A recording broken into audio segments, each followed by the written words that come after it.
uma ótima tarde aos nossos espectadores, às nossas espectadoras. Sejam muito bem-vindos ao Papo de Direito.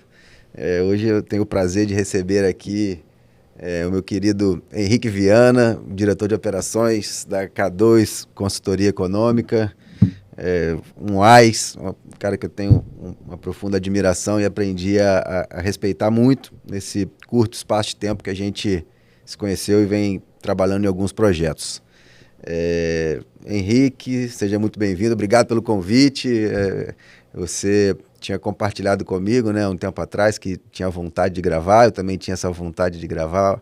Eu acho que a gente tem algum conteúdo para compartilhar aí e somar com alguma coisa para quem tenha interesse em falar, em conhecer um pouco mais desse universo na prática, né, de recuperações judiciais, de reestruturações de empresas em dificuldade e por outro momento é uma falência que não é bom de falar, mas infelizmente às vezes ela chega, né?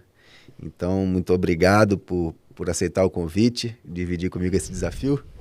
E é isso, eu queria te perguntar primeiro, você contar um pouco da onde surgiu esse nome, né, da K2 Consultoria, e se apresenta aí para a turma e vamos começar a bater essa bola aí que eu acho que vai ser bem legal.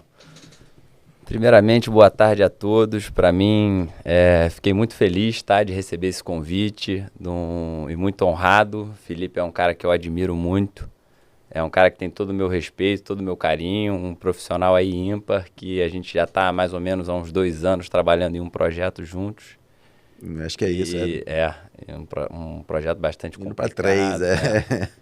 E para mim é um prazer estar aqui nessa mesa para compartilhar um pouquinho do nosso conhecimento, do nosso dia a dia, né? Sim, sim. Que é um dia a dia muito dinâmico, muito corrido. Isso aí. A gente não está aqui para falar dar aula de lei de falência de recuperação. Acho que para isso a gente pode disponibilizar um linkzinho aí de alguma videoaula de quem queira ler o texto frio da lei, classe de credores, essas coisas. Não é isso. Acho que a pegada aqui é prática, né?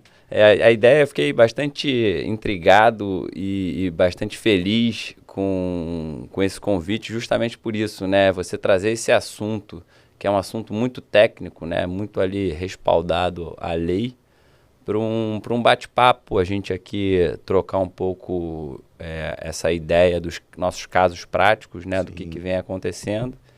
E fazendo uma breve introdução, muitos acreditam que eu sou advogado, eu não sou advogado, eu tenho uma pós-graduação em Direito Societário e Mercado de Capitais, mas na minha formação eu sou economista e atuei aí no mercado financeiro durante 4 anos e estou há 7 anos como diretor operacional da K2 Consultoria Econômica, que é uma consultoria fundada pelo meu pai, João Ricardo, mas ninguém conhece ele com esse nome, né? Kaká. Doutor Kaká. Que é uma pessoa incrível aí, eu tenho muito orgulho de ser filho e sócio, né? É um grande professor aí e eu sou muito grato de tê-lo aí no dia a dia. São os economistas mais advogados que eu conheço, em altíssima linha. Mas vamos nessa. Que isso. Mas você citou o nome, né, K2. Conta pra mim um pouco, pra gente aí. Curioso, né? Meu pai, desde criança, é conhecido como Kaká. Nem a minha avó lembrava que o nome dele era João Ricardo. Então, o nome veio também, o K2 veio do 2 Ks mudos que ele usa, né? Uhum. E também tem... A K2 é a segunda maior montanha do mundo. A montanha mais difícil de ser escalada, né? De chegar ao topo. E a K2 ela já tem 20 anos de existência, mais de 2 décadas ali, e ela foi criada com o objetivo de atender demandas econômicas ligadas ao judiciário. Sim. Então, meu pai fundou a K2 nesse tempo e nos primeiros anos foi muito concentrada em relação à perícia e assistência técnica. Certo. Há um pouco mais de 7 anos, a K2 voltou todos os seus esforços para atuar de uma maneira global ali, com essa parte econômica junto ao judiciário, Sim. na parte de recuperação judicial, falência, gestão judicial, além das perícias. Entendi. E da assistência técnica. Então hoje a gente pode dizer que a K2 tem 5 frentes de atuações, basicamente, né? A gente pode dividir isso aí. Eu sem querer me alongar nos elogios, mas né, eu me sinto muito orgulhoso de fazer parte de alguma forma, minimamente, né, em uma dessas frentes, estar conduzindo o contencioso de algumas das empresas para a qual a K2 presta serviço e a gente identificar e tratar esse contencioso jurídico, tanto civil como trabalhista, como fiscal, como uma parte importante, né, do processo de reestruturação, de sorregimento da empresa, porque às vezes, muitas das vezes o empresário não tem a mínima noção do que é de fato a realidade, dos riscos que ele está correndo, do que está acontecendo na condução ali dos seus processos de interesse, e a coisa acaba doendo e pode ser realmente um fator importante para pesar entre o sucesso ou o insucesso de um projeto de reestruturação, de uma recuperação. Então, eu tenho muita honra de poder contribuir nessa frente aí, de cuidando bem dos processos, de ajudar a debater as estratégias, isso é muito importante. Mas a gente pode, então, dividir em 5 frentes de atuação. Eu tinha anotado 4 aqui, mas me parece que são 5, né? Verdade. Pelo credor, que tem algum valor, algum crédito listado lá numa recuperação judicial, né? Perfeito. Então, muitas das vezes o empresário já recebeu um e-mail, uma carta, uma notícia de que teve seu crédito listado lá numa recuperação judicial e ficou sem saber o que fazer. Nisso a gente pode ajudar, né? Exatamente. E a gente pode também dizer que a K2 atua pela empresa em dificuldade, em consultoria, assessoria econômica e de gestão, né? Independente de estar ou não dentro de um processo de recuperação judicial, mas um empresário que estiver em dificuldade... Para você achar um diagnóstico, né? Muitas vezes a recuperação judicial ela é um excelente remédio, mas ela tem que se encaixar ali naquele caso específico. Naquele caso específico. O processo de reestruturação, de sorregimento, ele pode passar por N estratégias, a recuperação judicial é uma delas, né? Exatamente. Então, perfeito. Esse diagnóstico, essa análise dos diversos departamentos, das diversas operações e da condução da gestão do negócio, é uma área que vocês... a gente atua bastante caminham desse braço aí da recuperação judicial. Certo. A gente pode também dizer, então, que a K2 também tem uma frente de trabalho em auxílio ao Poder Judiciário, né? Tanto como administrador judicial standard, né? Porque antigamente o pessoal tinha um estigma, né? Porque tinha o síndico da massa falida, você tinha o administrador judicial, hoje tudo virou administrador judicial. Na antiga concordata, existia a figura do síndico, né? Hoje em dia, com a Lei 11.101, você tem a figura do administrador judicial, tanto na recuperação judicial, tanto na falência. São 2 papéis totalmente diferentes. Sim. Mas dentro desse universo da recuperação judicial, é uma área que a gente vem atuando bastante, sendo nomeado pelo judiciário como administrador judicial de alguns processos de recuperação. E também com perícias e avaliações, né? Isso tudo está dentro do gênero auxílio ao Poder Judiciário, né? Auxiliar da Justiça. Exatamente. Que aí são os peritos, os avaliadores, os administradores judiciais, né? Que tem várias funções, né? Interventor, administrador, o gestor da massa. Depois a gente detalha isso. E também... então é isso, né? Dentro do auxílio teriam 2 figuras, né? A parte das perícias e avaliações e também a parte de administrador, interventor judicial, nomeado aí, honrado por nomeações aí dos magistrados. Sempre dos de primeira linha, ou dos de melhor linha. Né? Mas como a gente vinha conversando aí nos bastidores, né, é um leque que se abre muito grande dentro dessas demandas econômicas ao judiciário. Né? Eu estava conversando com o Felipe, vamos concentrar aqui na recuperação judicial. Eu sei que o papo aqui flui e é difícil a gente manter esse combinado, né? A coisa vai indo, mas a coisa vai indo e vai entrando num assunto, sempre complicado. Então vou pedir aí para a diretoria, se a gente fugir aí um pouco do assunto, vocês cortam o áudio, chama atenção. Mas dentro desse cenário, dentro dessas 5 áreas que você vem falando de um braço nosso, que é a recuperação judicial, a gente vem prestando esse suporte aos magistrados, com o cargo de administrador judicial. Também prestamos consultoria para administradores judiciais que não têm essa expertise em economia / finanças. Sim. Então, o administrador judicial, dentro de uma recuperação judicial, ele tem que elaborar os relatórios mensais, algum laudo referente a alguma possível trava bancária, Sim. quebra da trava bancária, a própria perícia prévia ali e outras questões que envolvam ali a questão financeira e econômica. Então, a gente vem atuando bastante aí, dando esse suporte para outros administradores judiciais, né? Sim, porque pode ser que muita gente não saiba, né? Mas o administrador judicial, perdão, o administrador judicial, ele faz essa interface dos credores com a recuperanda, né? Administra ali a habilitação, a lista de credores e tudo, mas ele também tem que supervisionar a atuação da gestão societária para que não haja fraude, para que não haja... Exatamente. Então, você tem que acompanhar, elaborar os relatórios e prestar a informação ao judiciário e aos credores de tudo que está acontecendo dentro daquela empresa que está sob a proteção ou sobre a benesse aí do judiciário para ter um tratamento diferenciado com os credores. Exatamente. Tudo isso é possível graças a um rigor de fiscalização. Você vai ter o bônus e o ônus, né? Exatamente. Você vai ter o bônus de uma condição diferenciada de pagamento, de suspensão de todas as execuções e tudo, mas você vai estar com um grau de vigilância ali sobre a sua atuação diferenciada também, né? O administrador na recuperação judicial, ele tem um papel ali de fiscalizador, longa-monos do magistrado. Então, a K2 ela é bastante atuante nessa função, tá? Sim. A gente gosta de sentar com o empresário que está em recuperação judicial, com os credores, sentar nessa mesa de negociação para acompanhar, passar ao magistrado ali, ter o termômetro do que está acontecendo. Porque a recuperação judicial, ela é um ambiente estressado, né? Sim. O empresário e os credores, eles já sentaram em outras ocasiões, só que eles não chegaram a um acordo. Então, aquilo evoluiu para um processo judicial.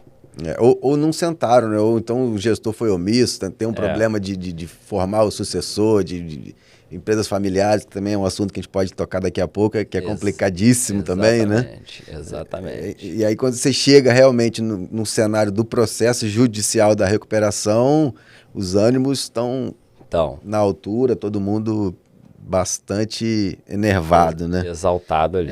Com certeza. Com certeza. Então, a gente pode dizer que... E conta um pouco sobre essa experiência da dicotomia do interior para a capital, porque muitas vezes, por exemplo, no estado do Rio, por exemplo, a gente sabe que a competência de varas empresariais só tem na capital, né? No interior, a vara civil... Ela acaba absorvendo esses processos. Ela acaba absorvendo esses processos e os magistrados não são especialistas em direito empresarial como são os das varas empresariais aqui da capital. Perfeito. Então, muitas vezes, o cara se depara lá com um processo de recuperação judicial, ele é um brilhante magistrado, domina ali aquele universo de processos que ele já tem em carteira, né, já tem em cartório, e se depara com uma recuperação judicial, muitas das vezes importante para um cenário social, um cenário regional, e se vê... Lógico, ele vai ter o rol de administradores judiciais cadastrados no tribunal, mas ele vai olhar para uma lista fria, né? E aí, quem que eu vou escolher? Quem que eu vou nomear? Como é que eu vou fazer, né? Exatamente. Vai muito pelo currículo ali, né? E essa diferença é grande, né? Porque você chega nas varas empresariais, o próprio cartório, que é o administrativo do magistrado, ele já está acostumado com os prazos, com os editais que eles têm que ser publicados, a forma de você receber uma habilitação, uma impugnação de crédito. Respiram aquilo ali diuturnamente, né? Exatamente. Então, esse dia a dia do processo, quando você está num cartório que não é especializado, como são ali as sete varas empresariais da comarca capital, do Rio de Janeiro, você acaba tendo que ter um trabalho mais próximo do cartório para auxiliar ali no dia a dia, no trâmite do processo. E eu acho que o processo, quando está na vara empresarial, ele tende a correr mais rápido, né? Ele flui. É natural. Com certeza, sim. Então, o magistrado do interior ele ainda tem que se preocupar com isso, né? Quem ele vai nomear e e tem que ser alguém que vai dar esse suporte mais suporte completo, né? Que ofereça soluções não só de ordem técnica ali, mas também de ordem prática, contribuindo para que a coisa funcione da melhor maneira possível e alcançando os objetivos propostos, né? E tenho certeza que a K2, eu acho que é um dos grandes diferenciais, é pensar de maneira macro, né? Uma visão mais fora da caixa, fora da caixa, mais abrangente para entregar um resultado, se não atingindo o objetivo, superando as expectativas, né? Exatamente. O objetivo de uma recuperação judicial muitas vezes não depende do administrador judicial, mas ele é uma figura extremamente importante para estar dando principalmente celeridade ao processo e transparência, que é um processo bastante delicado, que eu acho que é necessário você trazer a transparência e um atendimento com muita seriedade a todos os envolvidos. Sim, sim. Eu costumo passar para a minha equipe que a gente deve atender um credor trabalhista pequeno da mesma maneira que a gente atende uma instituição financeira, que é um credor grande, porque muitas vezes aquele credor trabalhista pequeno, ele não tem ninguém para auxiliá-lo. Ele às vezes está sem um advogado que é especialista, ele não sabe qual é o rito processual. Então, o administrador judicial ele tem que ter todos os canais também para atender, seja ele por telefone, tem que ter um site com informações e informes com uma linguagem que atenda todo o conjunto. Comunique, né? Exatamente. Desde o mais técnico até aquele que é um simples credor ali. Exatamente. Não necessariamente tem instrução. Então, isso é muito importante. São muitos os desafios, né, cara? São muitos desafios, exatamente. Porque acaba que você envolve diversos grupos de pessoas num ambiente de recuperação judicial, né? Sim. Tem algumas coisas anotadas aqui, cara. Me veio à cabeça aqui, um dos desafios exatamente a liquidação de ativos, né? Que é um procedimento extremamente complexo, extremamente visado, principalmente. Eu acho que todo mundo fica querendo supor, teorias da conspiração são inúmeras. Sim. E a lisura, a transparência, né? A retidão de conduta. Eu costumo brincar com a minha turma, eu falo assim, eu não posso simplesmente ser honesto, eu tenho que parecer honesto. Exatamente. Ainda mais quando você está cuidando de patrimônio alheio, né? E tem uma série de credores lá esperando para receber... Eles precisam ser atendidos, né? Ser atendidos. Muitas vezes são pequenos empresários que dependem daquilo ali, que deram o suor ali, eu os trabalhadores, né? Que dependem realmente daqueles valores ali, que faz falta.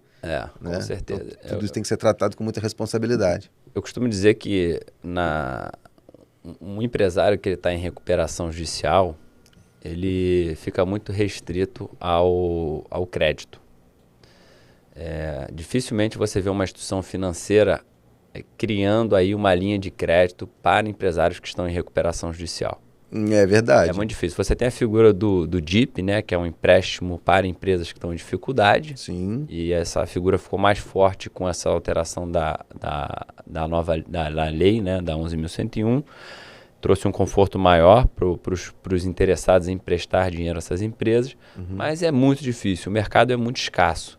Então, dentro do processo de recuperação judicial, a empresa ela consegue esses recursos ou pela sua própria operação, né, ou pelo aporte dos sócios, ou pela aniquilação de algum ativo que ela tenha. Sim. E aí você tem a figura da UPI, né, o dispositivo da UPI, que você traz um conforto enorme para quem está adquirindo esses ativos de uma empresa em recuperação judicial. Que os ativos eles vêm blindados, sem a possibilidade de carregar o passivo. Para quem não conhece, a UPI é a Unidade Produtiva Isolada. Exatamente. Uma ficção jurídica, né, que se criou para poder trazer soluções, né, para tentar recuperar a empresa. Você destaca da operação da empresa, você isola da operação da empresa aquele grupo ali de ativos ou de meios de produção, né? E aliena aquilo sem sucessão, através, né, dos procedimentos do leilão e tal, quer que seja, aprovação, homologação, para poder fomentar a atividade, criar e cumprir o plano de restauração, o plano de recuperação, como quer que seja colocado. Tem um caso bastante interessante que passou lá pelo escritório, foi o caso público, né? O caso da Abengoa. A Abengoa é uma filial de uma empresa espanhola, que ela, para quem não está familiarizado pelo setor da energia ali, o setor elétrico, o setor está dividido em três, né? O gerador, Sim. né? O transmissor e o distribuidor. Sim. A Abengoa, ela trabalhava no braço ela era transmissora de energia elétrica. São as linhas pesadas que saem lá das usinas e chegam até os pontos de capilarização, de distribuição. Exatamente. Né? Então, a Abengoa foi um caso muito grande. Ela entrou no Tribunal do Rio com um passivo de 3 bilhões e meio. Tá? De reais ou de dólares? De reais. De reais. Ela tinha 3.500 quilômetros de linha operando, eram 7 linhas, 7 concessões operando, e tinham 9 linhas que representavam 6.000 quilômetros de linha que estavam ainda na fase de construção. E uma era extremamente importante, que ela era responsável por escoar a produção, parte da produção de Belo Monte. Então esse processo foi um processo bastante complexo, conduzido de uma maneira excelente pela doutora Maria da Penha, que nos nomeou como administrador judicial. E nesse processo teve a alienação das 7 concessões que estavam operando. Das que estavam operando. E aí tem um outro complicador, né? Porque são permissionários de um serviço público essencial. Exatamente. Tinha otorgado por um outro poder da República. E aí você tem... Foi um processo bastante complexo. Tinha a figura da ANEEL, né, no processo, que era bastante atuante, e muito preocupada também com uma empresa em recuperação judicial, fazendo a gestão de 7 linhas, 3.500 quilômetros de linha aí, transmitindo energia elétrica. Se der merda, é blackout nacional, né? Exatamente. Então, esse processo foi um processo bastante complexo, mas foi um case de sucesso. Volta e meia eu escuto alguma pessoa vindo a mim falar, eu estava numa pós-graduação no IBMEC, na FGV, e eles mostraram o case da Abengoa como um case de sucesso. Da estruturação desse ativo, da forma como foi apresentado ao mercado. Exato, de todo o contexto. Eram 3 empresas, teve a questão da consolidação substancial nas assembleias, eram 1.200 credores, um passivo extremamente grande. Sim. Tinha o BNDES, que ele tinha lá os financiamentos das concessões que já estavam girando. Você teve essa alienação, que foi uma alienação que teve uma proposta firme de um grupo TPG, de 400 milhões de reais, e ele ia carregar o passivo do BNDES, todo o passivo ali com as garantias. Então essa é uma possibilidade de negocialmente se estabelecer, de repente, um deságio de um ativo, em contrapartida o lançador ou o interessado em adquirir aquele ativo se subroga em alguma dívida da recuperanda. Esse é um ambiente estressado. Sim. Então, todo ambiente estressado ele tem menos competição. Sim. É um ambiente de oportunidade. É verdade. Então, o Grupo TPG ele fez uma proposta, e foi em 2007, mais ou menos, esse leilão, que tinha todo... Hoje esses nomes estão muito populares, né? Que é o Stocking Horse, Right to Top. Então, foi uma proposta muito bem fundamentada, no qual o TPG ele tinha o direito de Right to Top. Para quem não está familiarizado, ele poderia cobrir uma melhor oferta. Ele, de alguma forma, contribuiu no processo de recuperação. Dando uma proposta firme.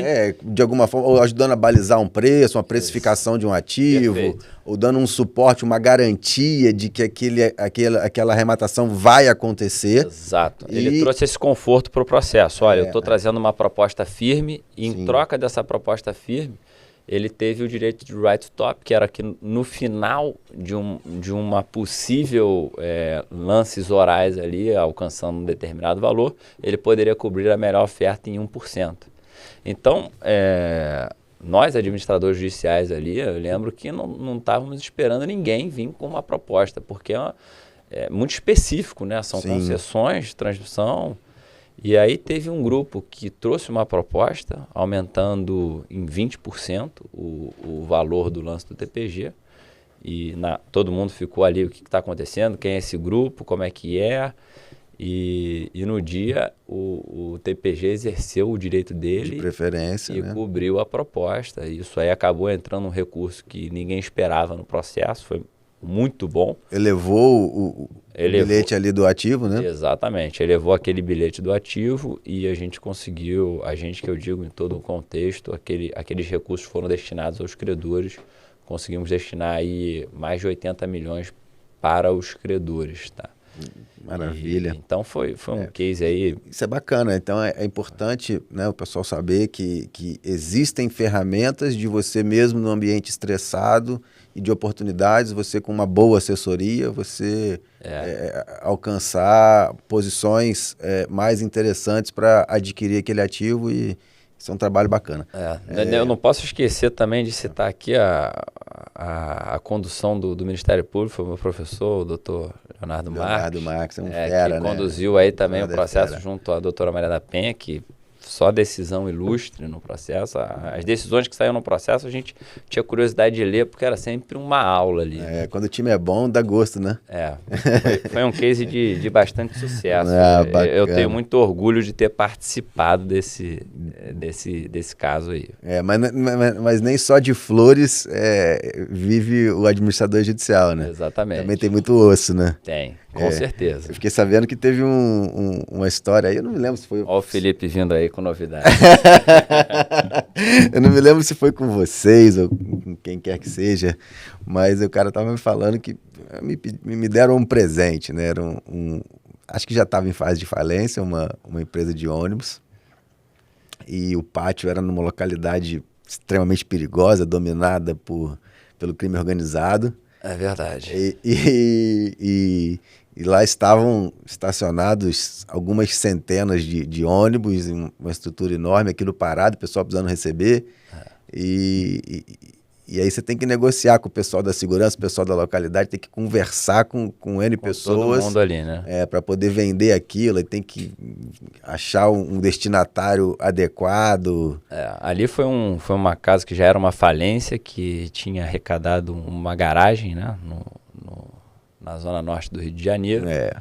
E aí acabou que a gente herdou esse processo, foi um processo bastante delicado, mas conseguimos alienar de forma rápida, né? Um dos objetivos eu acho que se não o principal objetivo de uma falência, é você colocar todos os ativos daquela falência de volta ao mercado, né? Trazendo uma oportunidade aí. E em consequência, pagar os credores. Exatamente. Né? Fazer esse movimento com a forma mais eficiente possível, né? Ou seja, alcançando a melhor remuneração possível para aquele ativo e, em consequência dessa recolocação do ativo no mercado, pagar os credores, que não tem outro caminho. Né? Essa grande modificação da lei, a última, mais recente, ela traz aí um objetivo de você alienar em 180 dias, né? Da arrecadação ao leilão não pode passar de 180, não é isso? Da data da decretação da falência até você leiloar os ativos. Então você tem aí o 180 dias. Em regra, né? Porque tem... É difícil. É difícil, na prática é difícil.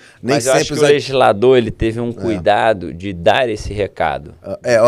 O principal é você recolocar esses ativos na economia, para gerar emprego, para gerar riqueza, não só para a União, né, que vai receber seus impostos, mas para o empresário, para o trabalhador. Sim, enfim, dinheiro tem que circular, né? Dar a função social que toda empresa tem que ter, né? Sim. Então, e a gente via também muitas falências aí de décadas, quando você já chegava no ativo, o ativo está totalmente depreciado, não em linha aí com as condições do mercado, às vezes um imóvel perde valor, né? Você para um carro na sua garagem 6 meses, você vai ligar, não liga mais o carro, entendeu? Não liga. Então acho que o cuidado foi mais para trazer essa celeridade. Sim, isso aí, cara. No ponto desse sucesso aí de recuperação judicial, a gente tem uma acabando lá no escritório, né? Esses casos de sucesso a gente pode falar, né? Pode. O processo da Dois Alianças está correndo na 4ª Vara Empresarial, lá com o Dr. Paulo. Dr. Paulo Assede Stefan também brilhante. Brilhante. Então, esse processo foi um processo relativamente pequeno, de mais ou menos 50 milhões de reais, mas foi um processo que foi muito bem conduzido, teve tudo, teve 2 alienações através de UPIs dentro do processo. Todos os credores trabalhistas pagos integralmente. A gente viu aí um empresário muito preocupado, tá? E eu acho que 90% dos casos de recuperação judicial, a gente vê que o empresário está preocupado, ele está querendo resolver, ele está tomando esse remédio da recuperação judicial para resolver isso, porque teoricamente é mais fácil. Você traz todos os credores para o coletivo, você faz uma renegociação do seu passivo de maneira coletiva. E às vezes não é culpa do empresário, é um momento que ele passou, que ele está atravessando. Muitas das vezes pode ser um momento, muitas das vezes também pode ser o último suspiro, né? Que os caras fizeram tanta coisa errada que aí tenta, mas já chegou num ponto de não retorno. De não conseguir, mas não pode demorar, né? Se demorar, a justiça não socorre os que dormem, nem mesmo na seara da recuperação judicial. O que a gente vê também é um empresário que ele às vezes está passando por um momento delicado, mas ele já está pedindo recuperação judicial com a água batendo no nariz. Aí não dá. Se tiver no pescoço ali, no peito, é bom, mas no nariz é muito complicado. Porque o processo de recuperação judicial não é fácil. Não é barato, não é fácil. Não é barato, não é fácil, você tem alguns custos aí. Sim. Mas é importante. Teve um caso bastante interessante, a gente atuou como consultor. Que foi uma recuperação judicial que ocorreu em São Paulo. Era um parque de diversão, um espaço de 4.000 metros no Shopping Eldorado, um importante shopping lá em São Paulo. Sim. E quando, no final do governo da Dilma, quando a gente teve aquela crise econômica, as famílias perderam muita renda, acho que a principal coisa que uma família corta ali, né, nos seus gastos, o lazer, é o entretenimento. Por causa de alguns centavos da passagem, teve até movimento na rua, né? Exatamente. Foi um momento bastante delicado no nosso país e era um parque recém-inaugurado e eles sentiram isso na bilheteria de uma maneira muito forte. Então, os sócios procuraram uma consultoria, na época nós abraçamos o projeto, fizemos uma reestruturação, era um passivo de aproximadamente 50 milhões de reais. Conseguimos fazer essa reestruturação e o parque começou a ganhar fôlego, né? Porque a partir do momento que você pede recuperação judicial, as dívidas elas ficam ali congeladas. Então, esse fôlego, a empresa foi sentindo, foi se reenquadrando a uma nova realidade. E aí o parque começou a rodar novamente, as dívidas estavam equacionadas, e aí veio uma pandemia. A gente já estava com o plano aprovado, a assembleia, tudo redondo, veio a pandemia. Foi possível reestruturar a operação para que ela se tornasse superavitária e o resultado fosse suficiente para alongar, para honrar esses compromissos alongados. A longo prazo. A gente pegou aquela dívida que estava no curto prazo e alongou ela, né? Sim. Então, da maneira que foi feito, cabia dentro do fluxo de caixa da empresa. E estava tudo bem, a empresa vinha amortecendo as parcelas da recuperação judicial, veio a pandemia. Estava pagando o plano direitinho. Exatamente. Funcionando bem. Estava pagando, estava tudo perfeito. De repente, pum. De repente, as crianças não iam nem mais para o colégio, ainda mais para o parque. Não pode. A folha girava ali em torno de R$1 milhão. Aí o primeiro mês, vamos pagar, vamos ver como é que vai ser, todo mundo em casa, segundo mês. E aí, quando é que vai acabar a pandemia? Não sabemos como é que vai acabar essa pandemia. E aí não conseguiram mais ter o fôlego financeiro, tiveram alguns benefícios que o governo ofereceu, não é sempre suficiente, porque ele já tinha um comprometimento alto por conta da inovação que já tinha sido feita. Exatamente.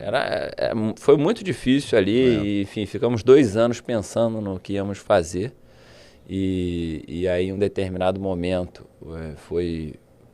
os sócios falaram, vamos pedir autofalência, e já estava com o administrador ali no nosso pescoço. Tem que ter algum desfecho. Nesse caso, a K2 era uma consultoria realmente contratada pela direção da empresa. Exatamente. Sim. E aí, aos 48 do segundo tempo, a gente conseguiu achar um fundo mexicano tá? Que estava com dinheiro querendo investir no mercado de entretenimento aqui no Brasil. Sim. Eles se interessaram, viram uma oportunidade no parque, né? Porque Uma o parque estrutura monstra, já estava pronta. Os principais credores ali era o próprio Shopping Eldorado, que ele tinha todo um passivo concursal, que eram os aluguéis que não tinham sido pagos até a data do pedido de recuperação judicial. Que devia ser bem grande. Era bem alto, era o principal credor. E você tinha também créditos extraconcursais, que são os créditos ali que o fato gerador ocorre depois do pedido de recuperação judicial, que a empresa já não vinha conseguindo pagar aqueles aluguéis. Né? Perfeito. E você tinha um modal ali, como um banco, o Dr. Plínio aí ajudou bastante a gente nesse segmento. E esse fundo ele apareceu e deu uma oferta no business, né? no fundo de comércio, Sim. Que a gente conseguia atender os credores extraconcursais com deságio alto e sobraria 5% para pagar todos os credores concursais. Eles teriam que dar um desconto de 95%. Eles iam dar um desconto de 95%. Mas é melhor que nada. E aí, o que a gente fez? A gente chamou uma assembleia aos 48 do segundo tempo, trouxe a sua oportunidade. Eu lembro que quando a gente começou, normalmente você vai para uma assembleia, você já tem um pouco da sensibilidade de quem vai votar contra, de quem vai votar. Você não consegue carimbar ali.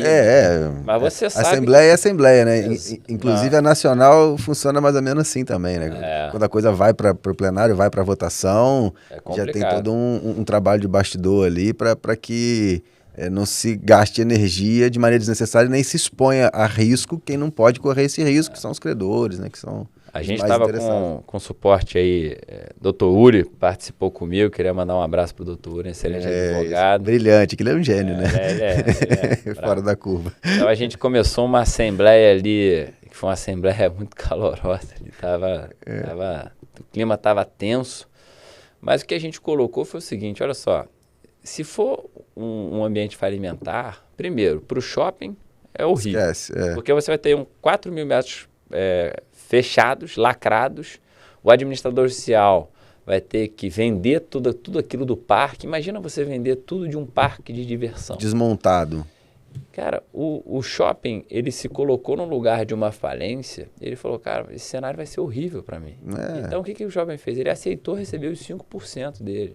Sim. E os outros credores começaram a enxergar aquele cenário e falaram, se o shopping quis, né? 5% é muito ruim, mas é melhor do que nada. E o ambiente falimentar, eu acho que não iria trazer trazer nada. Tem um grande amigo também que fez uma migração, ele era da Polícia Civil e se tornou advogado. Aí a segurança pública ela tem um estilo de solução de problema, né? E a advocacia tem um outro estilo de solução de problema. Aí a gente conversando sobre uma questão que surgiu lá na mesa, a gente fez um trabalho em parceria, né? Ele é por acaso um grande ambientalista, e aí dentro da expectativa que a gente tinha de receber, a coisa no momento da conclusão mudou o cenário, não conseguimos alcançar aquele objetivo econômico, o trabalho foi entregue, mas por N circunstâncias e outras variáveis não foi possível performar com a expectativa que a gente tinha, né? A gente não tinha assinado de fato um compromisso, tinha uma expectativa, e aí em algum momento nos foi apresentada uma situação de uma proposta de repactuação e tal, de redução da expectativa da nossa remuneração. E ele ficou nervoso, ficou bravo, não vou, não é assim, esses caras não são homens, não pode ser assim, quer matar todo mundo, vai matar quem? Vai ficar sem o dinheiro e com respondendo um processo crime, e tem mais, eu vou falar com a sua mulher. Pensa comigo, tem 2 mãos abertas aqui, numa tem 10, na outra tem 0. Se você quiser o 0, eu vou mandar te interditar, que você não tá bem da ideia. Não tá bem da ideia, né? Porque é complicado, é um cenário complicado, mas ali a gente consegue... As pessoas ficam agarradas, né? Tem um apego ali para... Tem o emocional, né? Até porque o credor que tá ali... Aquilo é meu, eu quero, é meu, mas a vida é dinâmica, né? O credor que tá ali empresarial é dinâmica, né? Na recuperação judicial, ele tá emocionalmente envolvido com aquilo, né? Muitas das vezes, empresas familiares... também complicadíssimo. Corporações centenárias não estão livres de passar por dificuldade. Exatamente. Né? Exatamente. Puxando o gancho aqui desse auxílio ao administrador judicial. Recentemente a gente acabou de encerrar um caso lá no escritório, que foi a gente prestou a consultoria econômica financeira no caso da Constellation, que foi a Constellation é o braço de óleo e gás da Queiroz Galvão. Certo. Então foi uma recuperação grande aqui no estado do Rio de Janeiro, 2 bilhões de dólares, e o AJ nos convidou, né, para fazer todos os relatórios mensais. Era uma estrutura societária bastante complexa. Para dar um suporte na parte econômica, né? Exatamente. Para apresentar aqueles relatórios. O administrador judicial ele pode ser advogado, ele pode ser economista, contador ou administrador. Ou administração, 4 especialidades que habilitam a pleitear esse posto, né? Exatamente. Eu dei uma passada rápida outro dia na lista do Tribunal de Justiça, acho que só tem vocês de economista, né? O resto da galera é toda advogada. Não, tem outros bons economistas também. Né? Tá bom, mas a maioria é advogado. E o advogado geralmente não tem essa expertise de gestão, difícil, de número, né? É melhor terceirizar ali, trazer uma pessoa que você já tem uma relação ali. Uma confiança, né? Que sabe que vai entregar um trabalho bem feito, de qualidade. A gente tem outras pessoas trabalhando nesse segmento no mercado, enfim, mas modéstia à parte, estamos fazendo um relatório mensal muito bom. Muito bem feito, é verdade. Esses eram 20 empresas, 15 offshores. Era bem complexo. Eles tinham 8 plataformas offshore. Essa é a parte de suporte aos outros administradores judiciais, né? Ou aos empresários. Que a coisa acaba que caminhando muito próximo, né? Porque a informação que o empresário precisa para gerir o seu negócio é a informação que o AJ precisa para relatar ao Poder Judiciário que aquele negócio está sendo bem gerido. Isso. E o mercado também recebe, os credores recebem redondo, essa... né? A gente atuou na ponta de consultor de uma siderurgia aqui no estado do Rio, que a gente desenhou todo o plano, tá encerrando agora, o passivo de mais ou menos 25 milhões de reais, era uma empresa de médio porte ali. E a gente desenhou todo o plano, fez toda a reestruturação deles, negociamos com as instituições financeiras, com os fornecedores. E quando a gente foi ver, o que originou esse pedido de recuperação judicial foi que eles atendiam uma outra siderurgia e eles aumentaram a linha de crédito com eles, até chegar a 7 milhões, e a outra empresa na qual eles eram credores, pediu recuperação judicial. Levantou a possibilidade de ele receber, de botar para dentro aquele Então, aqueles 7 milhões afetou muito o fluxo ali da empresa. Um efeito dominó ali. E acabou ocorrendo o efeito dominó. Ele recebeu aquela cartinha, o seu crédito foi listado na recuperação judicial, e aí, vai fazer o quê? O que você faz? Nesse caso, ele teve que pedir recuperação também, né? Exato. E foi interessante porque a gente, depois que aprovou o plano, e a gente foi entender, a gente foi questionar, mas como é que está aquele crédito lá? E a gente acabou trabalhando para eles para aumentar o recovery dele naquela recuperação judicial. Sim. Então, o recovery é a taxa de sucesso ali, né? O quanto você consegue recuperar do crédito ali. Do deságio, né? Minimizar o deságio, né, do seu crédito. Né? Exatamente. Então, nesse caso, foi bastante interessante porque a gente atuou tanto na ponta da consultoria, na parte de negociação com os credores, na elaboração do plano.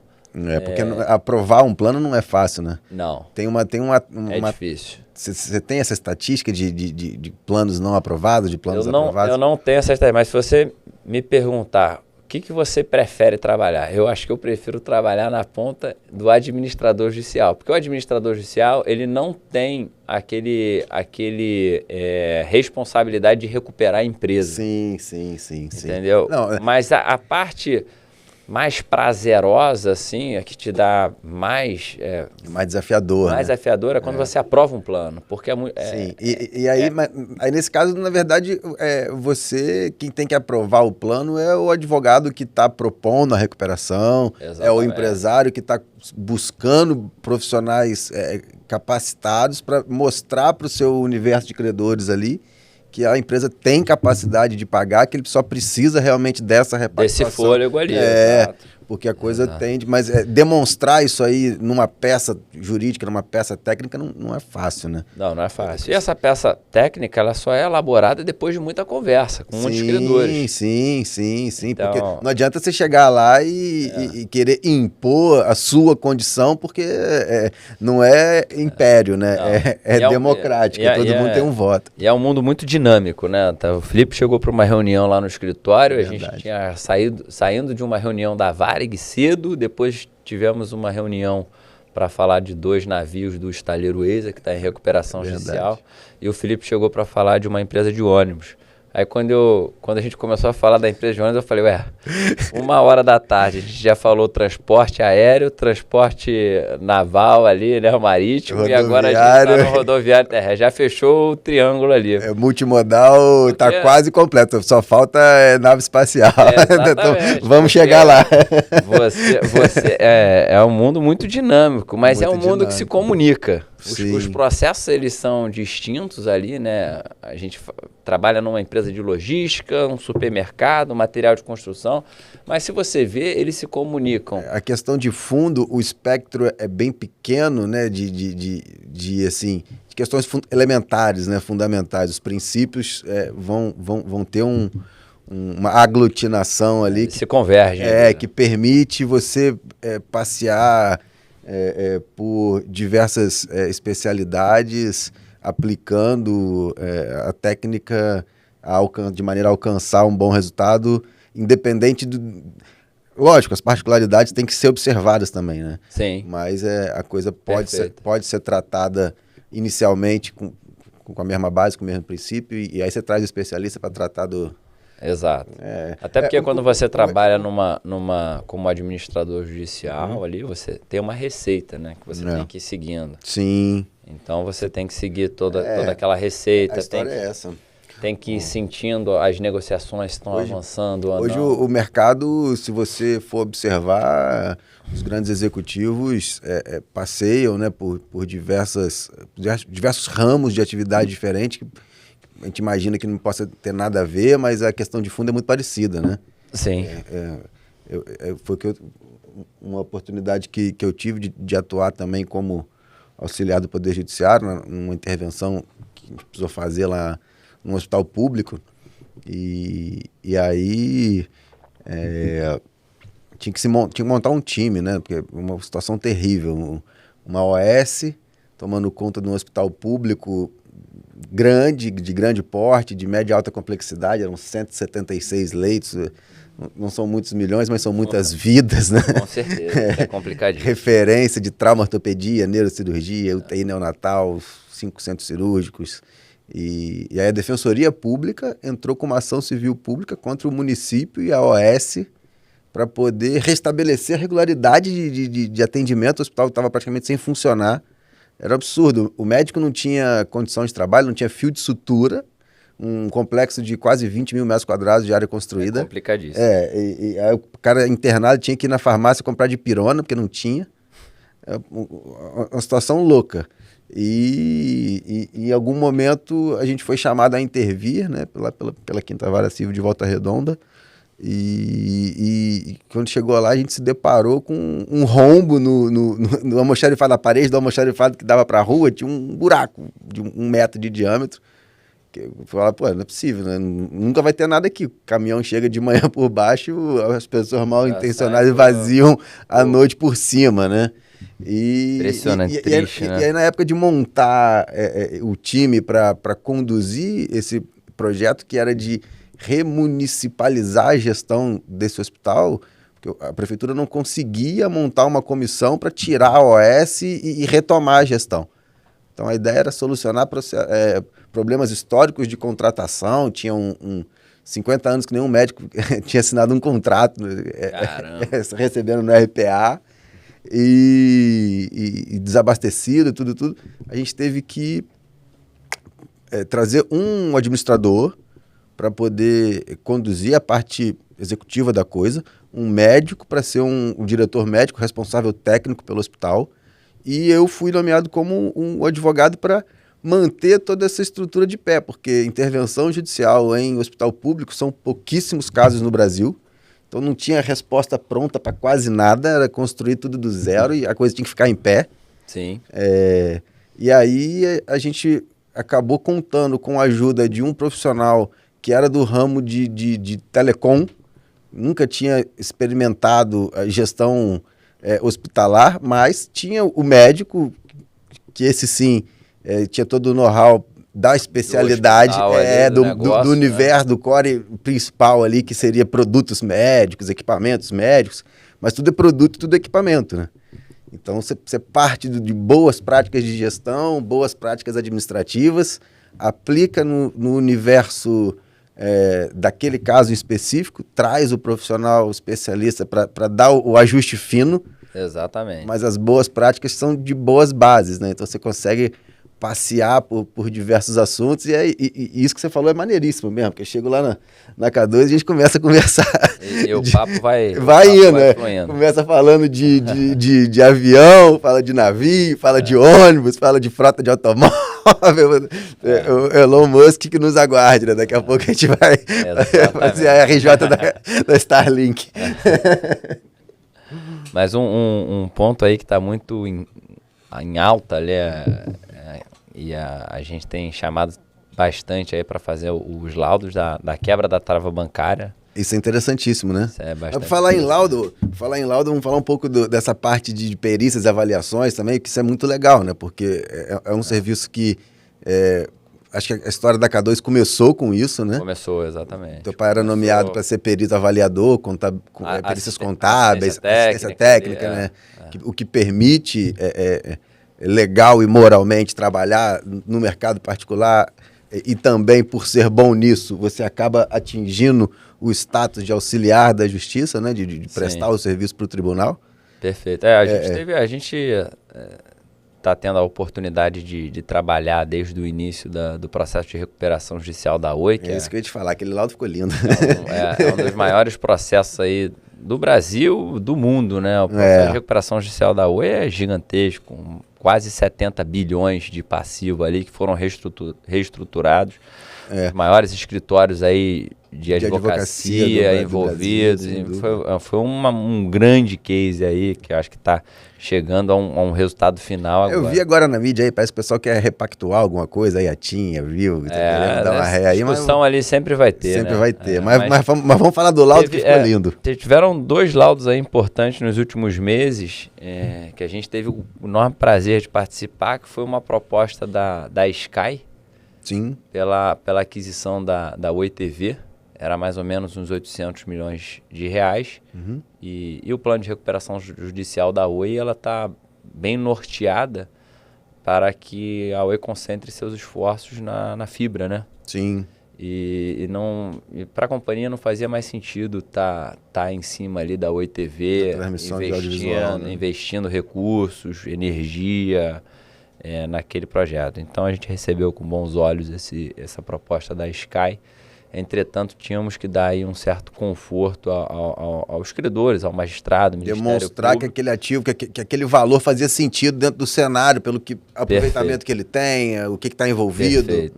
Eu acho que desenhamos um laudo ali mostrando que fazia sentido, não só para a Oi, mas para a Sky que estava adquirindo e já tinha uma base de clientes muito, muito alta, era mais de 4 vezes a base de clientes da Oi. Que os consumidores também não iriam ser abandonados, né? A gente tinha aí um proponente que tinha a capacidade técnica para continuar atendendo muito bem os consumidores. Você tinha ali a questão dos recursos entrando na companhia e a economia também iria economizar bastante com essa passagem desse business aí. A companhia ia ser bom para todo mundo, né? Exatamente. Então a gente conseguiu demonstrar isso e trazer um certo conforto aí para todas as partes envolvidas. Eu acho que a venda foi concluída com sucesso. E teve também aí a última alienação que participamos junto à Oi. Foi um laudo de viabilidade da proposta da Highline, que é uma empresa que faz a gestão de torres de telecom, enfim. E a Oi, ela alienou 8.000 torres que estavam espalhadas em todos os estados do Brasil. e basicamente entrou aí de recurso 1 bi na companhia, podendo entrar mais 700 milhões caso a concessão seja renovada em 2025. Ainda tem então, isso aí. Eu acho, na São minha humilde visão ali, aqui, né? São muitas o grande desafio é apaziguar, homogeneizar, harmonizar tantos interesses, tantas vaidades, principalmente quando a gente fala de braços dos poderes, dos diversos poderes da República, né? Você tem o pessoal do judiciário que tem seu pensamento, você tem o pessoal do executivo que muitas das vezes são os titulares, né, dessas concessões, desses contratos que acabaram indo bater na porta da justiça por N motivos, e você navegar nesse mar aí. Mas eu acho que com tanta coisa. O principal desse lado aí é você mostrar, trazer uma visão técnica. Sim. E a Oi não fazia sentido ela fazer a parte da manutenção das torres, né? Não. Ela poderia simplesmente alugar um espaço nas torres, que iriam ter a gestão de outras pessoas especializadas ali nessa parte. E continuar tocando aí o negócio da Móvel, né? Que foram as torres que atendiam o fixo, né? Sim. Então foram 2 laudos aí que tiveram uma repercussão bastante positiva.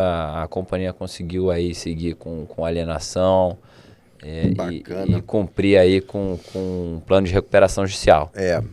Mas a recuperação, como a gente já disse, ela é um dos possíveis remédios, né, para a reestruturação de empresas em dificuldades e para que voltem a ser saudáveis, lucrativas e que possam estar ali contribuindo com sua função social e tem que ver muito como é que está.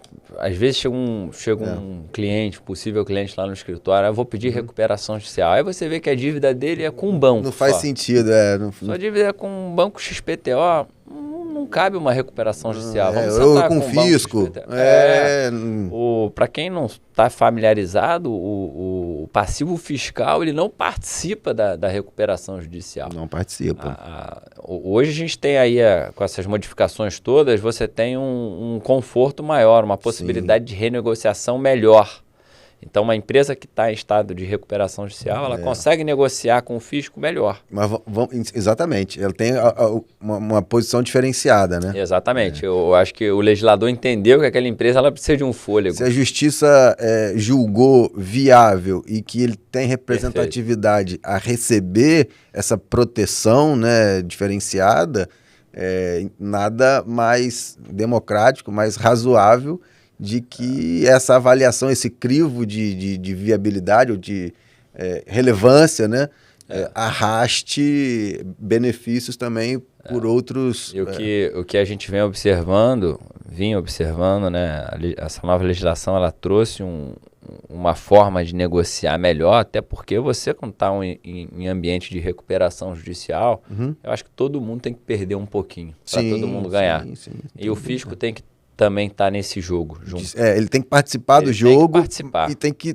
também sofrer um pouco, né? Exato. E o fisco teve um poder muito grande porque a lei ali, na leitura fria, você entendia que só teria a homologação do plano com a apresentação das certidões negativas. Isso já foi bastante relativizado, então, né? E a gente teve 2 decisões recentes do tribunal. Do Rio, né? O Tribunal do Rio e agora no STJ, salvo engano. Eu vi uma do Rio muito recente dizendo que uma empresa é muito grande a quantidade, isso me espanta um pouco, é muito grande a quantidade de permissionários ou de concessionários de serviços públicos, às vezes essenciais, que acabam se enrolando e tendo que pedir a recuperação judicial. Porque assim, o Poder Executivo ele tem todas as ferramentas para intervir naquela empresa, naquela concessão, naquele contrato, e ele mesmo fazer a gestão. Mas a omissão é muito grande, né? É grande. Então toda hora vai bater lá na justiça.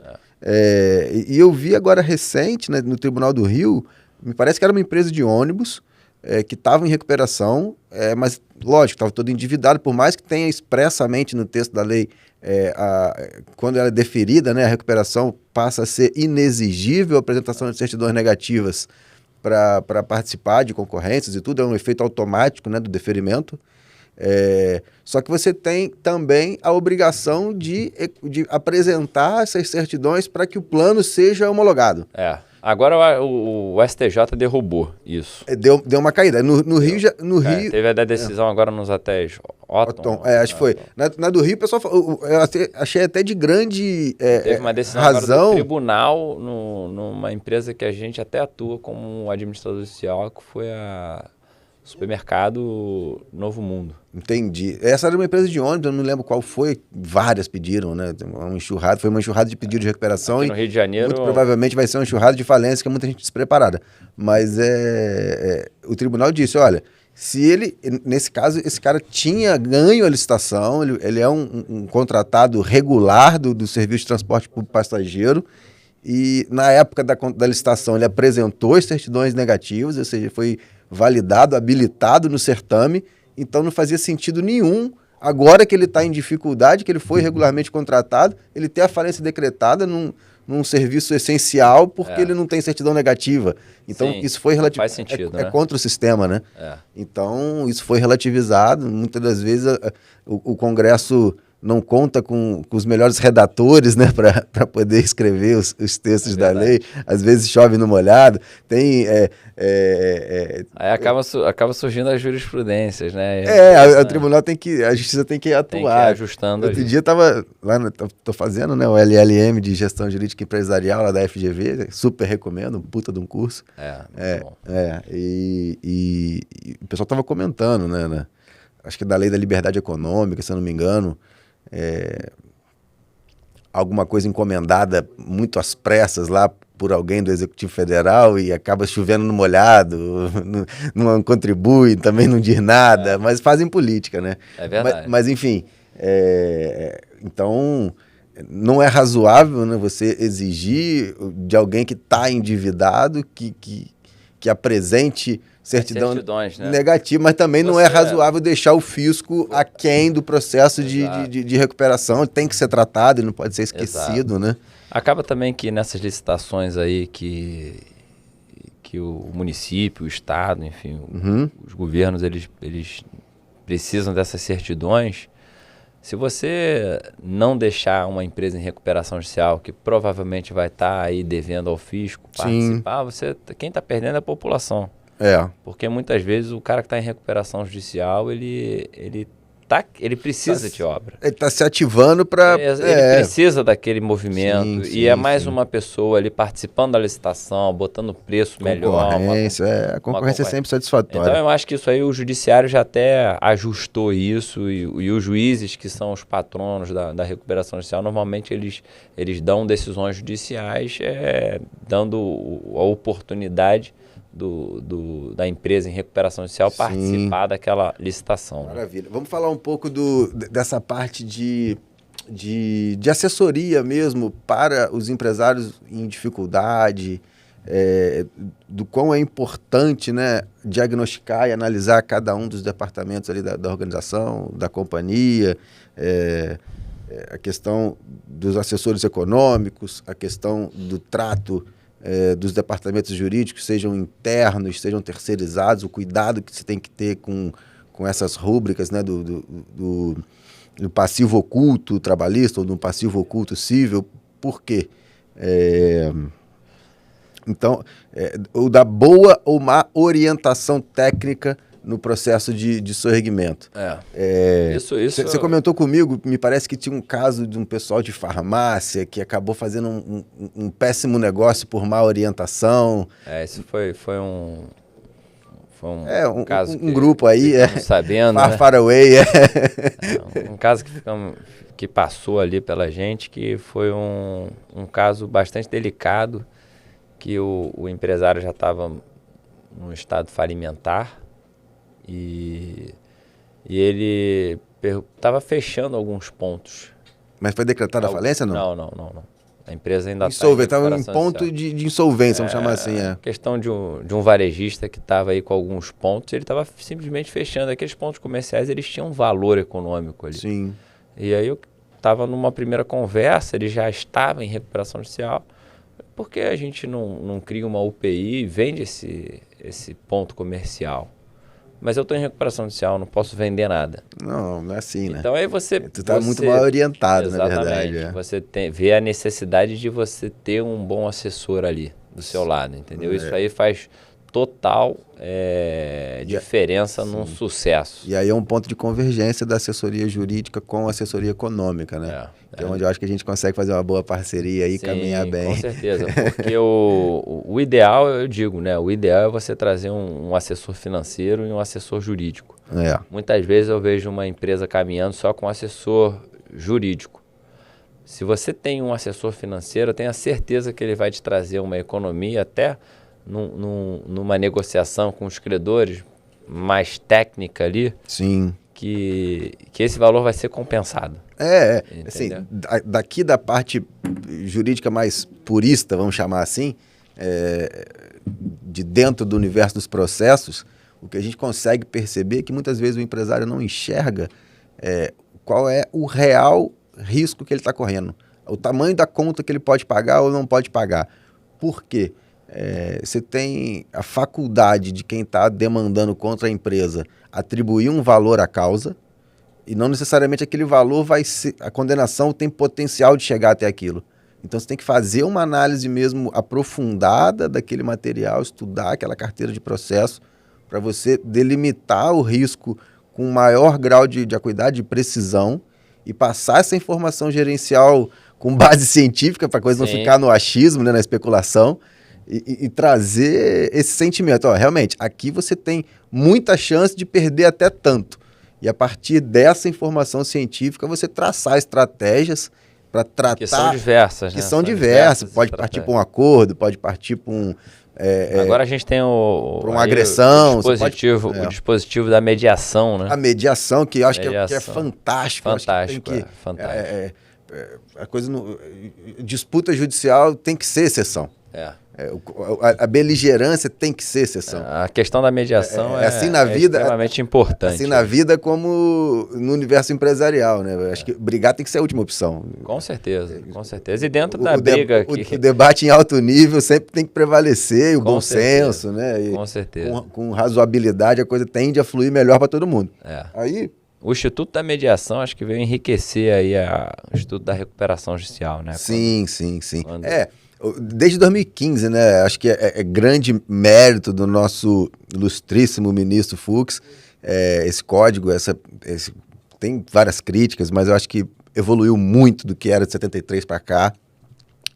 Ao contrário do Código de 2002, ele não é um construtor de obras feitas, ele visa realmente inovar e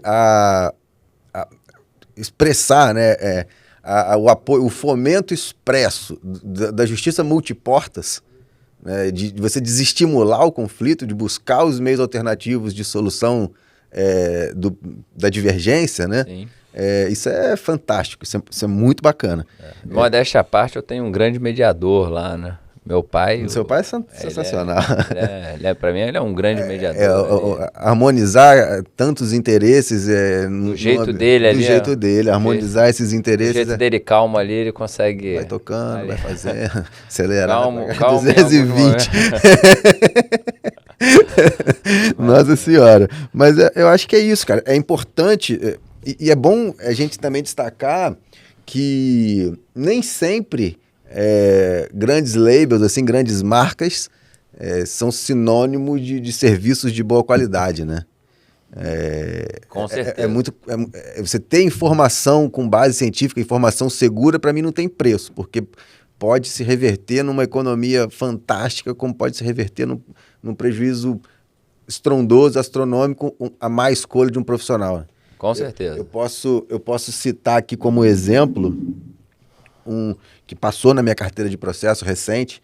Eu estava pelo outro lado e eu vi um banco de expressão nacional com um crédito da ordem aí de uns 10 milhões de reais. Ele tinha garantia real, ele tinha mais que isso, ele tinha alienação fiduciária, que também está fora da recuperação, né? Se não for essencial para a atividade da recuperando, o cara vai lá e retoma a sua posse, é simples. E no momento de habilitar o crédito do banco, um grande escritório de renome habilitou como quiliografário. Simplesmente renunciou à posição de garantia real e extraconcursalidade e pleiteou que fosse listado, né, como quiliografário. Eu falei assim, gente, isso é um absurdo. Isso pro devedor é maravilhoso. Nossa senhora! Ou seja, cuidado, se cerquem de bons profissionais, porque ninguém sabe quanto custa um mau advogado, né? O bom não pode ser barato, agora o mau...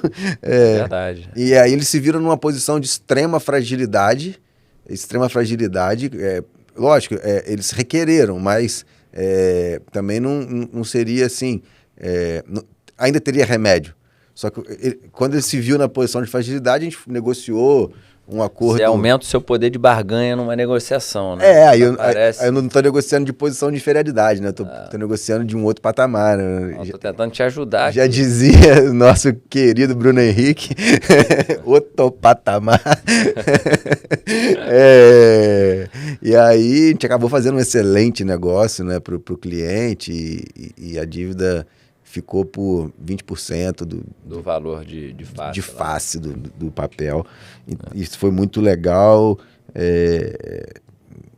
Dentre, né, outras questões, essa era uma passagem que eu tinha listado aqui para a gente comentar. Eu acho que até essa questão você falou da alienação fiduciária, pelo que a gente está acompanhando aí do STJ, dos tribunais, eu acho que estão tendo decisões aí difíceis para as empresas devedoras, né? Porque às vezes você pega uma empresa, explicando, dando 2 passos para trás aqui o que é uma alienação fiduciária. Sim. E como acontece muito numa recuperação judicial, normalmente numa empresa de varejo, tá? Uhum. Você tem as vendas com cartão de crédito. Normalmente as instituições financeiras, elas já pegam todos aqueles recebíveis futuros. Põe na trava bancária. E aí eles pegam todos aqueles recebíveis que nem existem ainda. Uhum.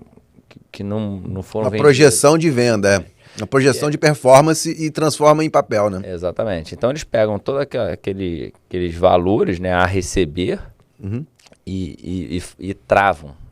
Então aí surgiu o nome da trava bancária. Sim. E aí você tem aí um cara que vende em maquininha de cartão e quando ele entra em recuperação judicial, o dinheiro dele está travado já para a instituição financeira. Sim. Aí você busca uma quebra da trava bancária. Certo. Mostrando para o magistrado que se a empresa não conseguir acessar parte daqueles recursos, ela está inviável. Vai quebrar. Ela está inviável. Entendeu? E hoje em dia todo mundo compra com cartão, ninguém compra mais com dinheiro. É a exceção da exceção, né? Então você tem ali quase 100% dos recursos da empresa já vendidos ou ainda a vender, todos já carimbados para a instituição financeira. E os tribunais estão entendendo que aqueles recursos não tem como você quebrar, são da instituição financeira, mas se você analisar friamente, até a instituição financeira vai perder. Porque se eu parar de vender, ela não vai receber aqueles valores lá para frente. Ela vai matar a galinha de ovos de ouro dela. Ela vai matar. Ela vai matar. Aquela projeção não vai existir. Não vai existir. Mudando que em muitos casos a empresa fala, cara, não tem quebra da trava bancária, eu vou fechar. É uma analogia, sem dúvida, com a alienação fiduciária, né? Mudando o que tem que ser mudado. A alienação fiduciária de recebíveis ali. Aí você tem a discussão de eu posso oferecer como alienação fiduciária um recebível que não existe de uma venda futura? Mas eu acho que eu vou até um pouco além. Eu te confesso que eu ainda não me debrucei sobre esses julgados, sobre essa questão, porque o que me foi passado recente, eu gosto muito de estudar pragmaticamente, né? O que está na minha mão para eu tratar, eu faço um estudo aprofundado, abrangente, e acabo perdendo um pouco de possibilidade de outros focos de outros assuntos. Vou te dar uns 2 casos, então. Maior prazer. O que acontece? A questão da alienação fiduciária standard, não de projeção de performance, o que tem sido entendido até onde eu pude ver é que se aquele bem que foi alienado fiduciariamente ele for essencial para a atividade da recuperanda, eles relativizam essa proteção ao credor fiduciante. A lei ela tem um dispositivo que, se o bem oferecido como alienação fiduciária for essencial para a atividade, o magistrado da recuperação judicial isso aí, ele pode revogar aquilo ali, entendeu? Ele pode substituir a garantia. Indeferir a retomada da posse. Exatamente. A gente teve um caso bastante interessante, que foi uma empresa de logística, armazenagem e logística, que a holding tinha um imóvel. Até na Praia do Flamengo, e aí, enfim, aquele imóvel estava alugado, mas o imóvel tinha alienação fiduciária do Banco do Brasil. O Banco do Brasil queria retomar o imóvel, e aí a recuperanda veio argumentar o seguinte: esse bem é essencial. Nós estávamos trabalhando como administrador judicial, pensei, é essencial, mas o imóvel está alugado para um restaurante. É uma empresa de armazenamento e logística. Por que é essencial? E aí o advogado da época, no caso, falou o seguinte: o que é mais essencial do que o aluguel, que é dinheiro na minha conta? Mas aí eu falei, você já entra no... No dinheiro você tem outra fonte para buscar. Você já entra num ambiente perigoso ali, né? Então, o que é essencial para a gente? Por exemplo, o nosso parecer foi contrário, obviamente, mas na visão ali da K2, quando a gente atua como administrador judicial, o essencial é uma empresa de ônibus que pegou um empréstimo para comprar um ônibus, os ônibus estão oferecidos como alienação fiduciária, e a empresa está em recuperação judicial e a instituição financeira quer pegar os ônibus. Num cenário como o de hoje, que você não tem ônibus novo para comprar, não tem ônibus usado no mercado, então, não tem ônibus. Aí eu acho que o magistrado da recuperação judicial ela vai ter que falar o seguinte. Eduardo Paes estava fazendo propaganda esses dias aí, que saiu lá da fábrica da Marco Polo o primeiro BRT. Acho que tem uns 6 meses, um ano atrás, que ele anunciou um investimento de 600 milhões na compra de novos BRTs aqui para o sistema do Rio. E acho que agora saiu o primeiro. Aí você imagina um credor vai lá e tira ônibus da operação da empresa. O ônibus é um bem essencial para uma empresa, uma aviação ali. Transporte passageiro. Exatamente. Então você tem que a gente já teve outros casos de uma gráfica, por exemplo. Você tira a impressora lá, a máquina que é fundamental para a atividade, e aquele bem é essencial, não posso tirar, entendeu? Então, nesse caso, a gente entendeu que o Banco do Brasil acabou pegando bem, enfim, abateu a dívida dele e deu super certo o negócio depois. Mas é uma discussão eterna, né? Quente. Porque assim, na verdade, se você for buscar análise a fundo, a coisa acaba sendo o cachorro correndo atrás do próprio rabo. Por quê? O mercado... se eu tiver errado, você por favor me corrige. Eu não vou corrigir. Não, o que acontece? O Instituto da Alienação Fiduciária, ele visa dar garantia para o fornecedor de crédito. Sim, né? Perfeito. Para baratear o crédito, baratear os juros, fomentar a produção, fomentar a circulação de riquezas. E aí criasse um círculo virtuoso, né, de geração de valor, de potencial de compra da moeda, a questão macro, né? E aí, se você tem um crédito com um mercado regional, nacional, com alto risco ou com uma grande insegurança jurídica, o crédito se torna caro. Sim, perfeito. Então, quanto mais você der garantia para quem está colocando dinheiro no mercado, quanto mais você prestigiar a rigidez da alienação fiduciária, que é aquele cara que está botando aquela grana com aquele tipo de garantia. Você vai baratear o crédito ali. Você vai baratear o crédito naquele mercado. Só que, ao mesmo tempo, em casos específicos, você precisa relativizar essa proteção sob pena de causar um prejuízo social ainda maior, né? Punir ali um universo, um micro-universo de credores que o desdobramento pode ser maior, né? Porque tem trabalhadores e tal. É o artigo 47 da Lei 11.101, né? Que diz ali os princípios de você manter a atividade, manter a empresa viva. Então, eu acho que esse artigo aí é um artigo bastante importante, que ele acaba sendo usado para você quebrar uma alienação fiduciária ou dar um deságio num crédito trabalhista que vai contra aos tribunais trabalhistas também. Aí tem bastante discussão. Esse assunto ele é infinito. É eterno. Acho que foi bacana, tá sendo bacana pra caramba. Não quero tomar mais seu tempo. Não, que isso. Pra mim é um prazer total estar aqui, batendo esse papo. Sempre tenta Acho acrescentar. que a gente já passou aí do tempo estipular. Acho que já estouramos a meta, vamos dobrar a meta, deixa a meta aberta. Mas é difícil, e é difícil você manter aí o foco na recuperação judicial. Acabamos falando de falência um pouquinho, mas acho que a gente conseguiu manter. Conseguiu. Acho que padrão, falência vale um segundo tempo aí pra gente falência tratar só também de falência. É um mundo, né? É um mundo de discussão, um mundo de tecnicidade, um mundo é outro mundo. É verdade. Vira a chave, passa a ser um outro mundo. É verdade. E o que eu acho legal é que é um ambiente que está crescendo, tá? Essa questão da oportunidade, o que eu via muito eram grandes players, por exemplo, em relação à aquisição de ativos. Sim. Dentro da falência. Então, há uns 6, 5 anos atrás, quando a gente tinha um ativo dentro de uma recuperação judicial, você tinha os grandes fundos de investimento, os FDICs, que eram especializados. Porque hoje em dia a gente vê outros players. Eu tô vendo uma migração desses analistas que estavam nessas grandes casas, migrando para casas menores, para também oportunizar o mercado. Porque esses caras, eles não olhavam um deal de 10 milhões, 5 milhões, que é o que mais tem nesse mercado. Sim. Eles queriam uma coisa de 100 milhões, eu só dou cheque de 150 milhões. Então, eles ficavam nas grandes recuperações judiciais. Então, você tinha um universo gigante que não era atendido. Então, eu estou vendo, hoje em dia, essas médias e pequenas empresas que estão numa situação estressada, tendo aí uma oportunidade de interessados e com um cheque ali que casa com uma oportunidade. É isso que é bacana. É um segmento que tem muita oportunidade. Perfeito. Mas vou parafrasear aí a sabedoria popular, que eu sou entusiasta dessas coisas. Acho que a voz do povo tem é a voz que ter bons assessores. Não, mas no jargão hoje tá na moda é o profissional, né? Não vai sem a ajuda do profissional não que vai dar problema. Sem o profissional não vai não.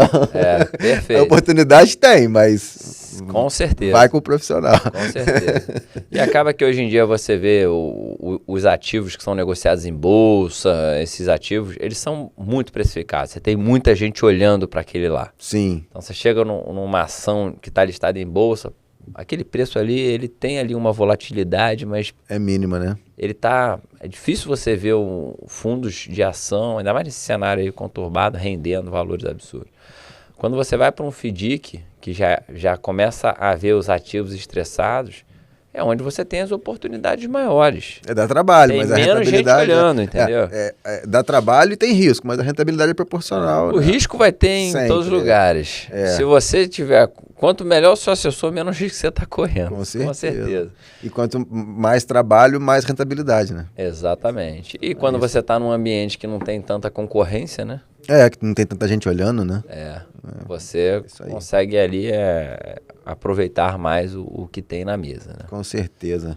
Meu camarada, prazerzão. Obrigado mais uma vez. Muito obrigado. Vamos fazer um próximo. Daqui a pouco a gente fala. Eu marco um outro dia aí pra gente falar de outra coisa. Eu acho que assunto não vai faltar. Não, papo de direito. De repente a gente traz mais um amigo aí. Parabéns aí por essa iniciativa. Eu acho que esse papo aqui numa linguagem informal é excelente. Eu acho que tá faltando isso. Compartilhar o mínimo nesse mundo que é um mundo muito formal, né? Sim. E eu fico muito feliz e honrado. Né? É um mundo mistificado, né? Porque é verdade. Se relaciona em grandes empresas, se relaciona no poder público, se relaciona um monte de gente, mas o pessoal tem, sei lá, um certo... preconceito. Não sei se é preconceito. Preconceito com medo, uma certa mística ali, né? A galera não entra muito nesses assuntos, mas é bacana. Vamos falar, vamos chamar mais gente aí para bater papo com a gente, para compartilhar aí alguma coisa. Eu agradeço a oportunidade, enfim, a parceria. Tamo junto. E vamos em frente. Abraço. Abraço. Valeu, Henrique. Valeu. Eu acho que é isso, né?